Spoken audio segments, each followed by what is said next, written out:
നമസ്കാരം. കേരളം, പശ്ചിമ ബംഗാൾ തുടങ്ങിയ സംസ്ഥാനങ്ങളിലെ തെരഞ്ഞെടുപ്പ് പരാജയം വിലയിരുത്തിയ CPM പോളിറ്റ് ബ്യൂറോ യോഗം കേരള ഘടകത്തിൻ്റെ അവലോകനം അതേപടി അംഗീകരിക്കാൻ തയ്യാറായില്ല.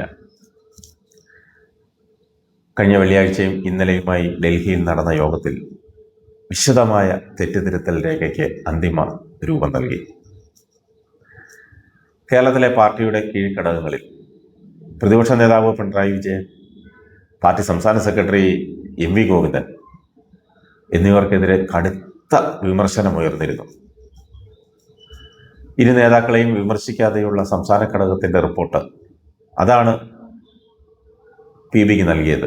അത് അതേപടി അംഗീകരിക്കാൻ PB വിസമ്മതിച്ചു. നേതൃമാറ്റം PB ചർച്ച ചെയ്തില്ലെങ്കിലും സ്ഥാനാർത്ഥി നിർണയത്തിലെ പാളിച്ചയും തോൽവിക്ക് കാരണമായിട്ടുണ്ടെന്ന് വിലയിരുത്തി. സംഘടനാ ദൗർബല്യം പരിഹരിക്കാനുള്ള PB നിർദ്ദേശം കൂടി ഉൾക്കൊള്ളിച്ച തെറ്റുതിരുത്തൽ രേഖ അടുത്ത മാസം 11, 12, 13 തീയതികളിലായി നടക്കുന്ന കേന്ദ്ര കമ്മിറ്റിയിൽ ചർച്ച ചെയ്യും. 15 കൊല്ലത്തിന് ശേഷമാണ് ദേശീയ തലത്തിൽ ഇത്തരത്തിലൊരു രേഖ തയ്യാറാക്കുന്നത്. മുതിർന്ന നേതാക്കൾക്കിടയിൽ പാർലമെന്ററി വ്യാമോഹം വ്യാപിക്കുന്നുവെന്ന് പോളിറ്റ് ബ്യൂറോ വിലയിരുത്തി. പല തട്ടുകളിലും ഇത് പ്രകടമാണെന്ന് party general secretary MA Baby പറഞ്ഞു. പാർലമെന്ററി സമ്പ്രദായത്തിലൂടെ പ്രശ്നങ്ങൾക്ക് പരിഹാരമുണ്ടാകുമെന്ന തെറ്റിദ്ധാരണയുണ്ടാകും.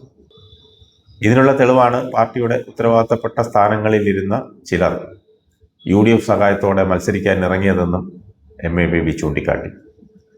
G Sudhakaran, TK Govindan, V Kunhikrishnan എന്നിവരുടെ കാര്യമാണ് പരാമർശിച്ചതെങ്കിലും മറ്റു പലരെയും ഉന്നം വെച്ചാണ് അത് പറഞ്ഞത്.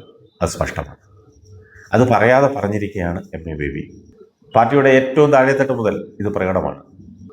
അതുപോലെ അനധികൃത സ്വത്ത് സമ്പാദനവും ബ്രാഞ്ച് കമ്മിറ്റി നേതാക്കൾ മുതൽ സ്വത്ത് സമ്പാദിക്കാനും വഴിവിട്ട സ്വാധീനങ്ങൾ ചെലുത്തുവാനും ശ്രമിച്ചു.